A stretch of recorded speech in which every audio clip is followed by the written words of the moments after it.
Response to Bero's speech by Malvisor, Battle Mage. On the 14th of last seed, an illusionist by the name of Bero gave a very ignorant speech at the chantry of Julianos in the imperial city. As ignorant speeches are hardly uncommon, there was no reason to respond to it.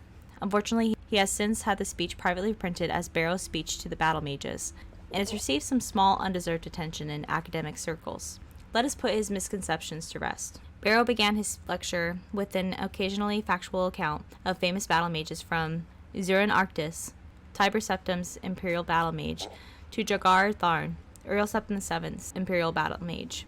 His intent was to show that where it matters, the battle mage relies on other schools of magicka, not the school of destruction, which is supposedly a battle mage's particular forte.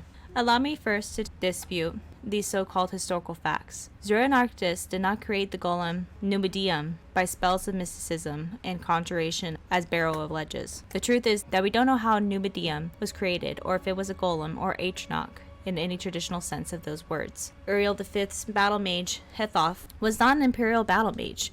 He was simply a sorcerer in the employ of the Empire. Thus which spells he cast in the various battles of Akavir are irrelevant, not to mention heresy. Bero calls Empress Morihatha's battle mage Wallach an accomplished diplomat, but not a powerful student of the school of destruction. I congratulate Bero on correctly identifying an imperial battle mage, but there are many written examples of Wallach's skill in the school of destruction. The sage Celaris, for example, wrote extensively on Wallach casting vampiric cloud on the rebellious army of Black Rose, causing their strength and skill to pass on to their opponents. What is this but an impressive example of the school of destruction?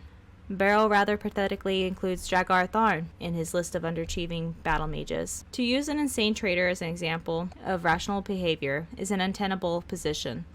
What would Bero prefer? That Tharn use the school of destruction to destroy Tamriel by a more traditional means? Bero uses his misrepresentation of history as the basis for his argument, even if he had found 4 excellent examples from history of battle mages casting spells outside their school, and he didn't.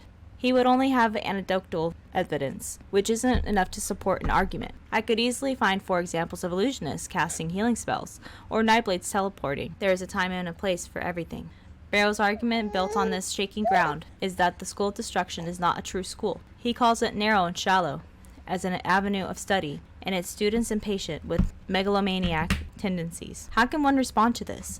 Someone who knows nothing about casting a spell of destruction criticizing the school for being too simple? Summarizing the school of destruction as learning how to do the maximum amount of damage in the minimum amount of time is clearly absurd, and he expounds on his ignorance by listing all the complicated factors studied in his own school of illusion. Allow me in response to list the factors studied in the school of destruction. The means of delivering the spell matters more in the school of destruction than any other school. Whether it is cast at a touch, at a range, in concentric circles, or cast to be triggered later. What forces must be reined in to cast the spell?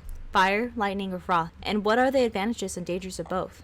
What are the responses from different targets from the assault of different spells of destruction? What are the possible defenses, and how may they be assailed? What environmental factors must be taken into consideration? What are the advantages of a spell of delayed damage? Bero suggests that the school of destruction cannot be subtle, yet he forgets about all the curses that fall under the mantle of the school, sometimes affecting generation after generation in subtle yet sublime ways. The school of alteration is a distinct and separate entity from the school of destruction, and Bero's argument that they should be merged into one is patently ludicrous. He insists again, a man who knows nothing about the schools of alteration and destruction is the one insisting this, that damage is part of the changing reality dealt with by the spells of alteration. The implication is that the levitation, to list a spell of alteration, is a close cousin of the shock bolt, a spell of destruction. It would make as much sense to say that the school of alteration, being all about the actuality of change, should absorb the school of illusion, being all about the appearance of change. It certainly isn't a coincidence that a master of the school of illusion cast his attack on the school of destruction.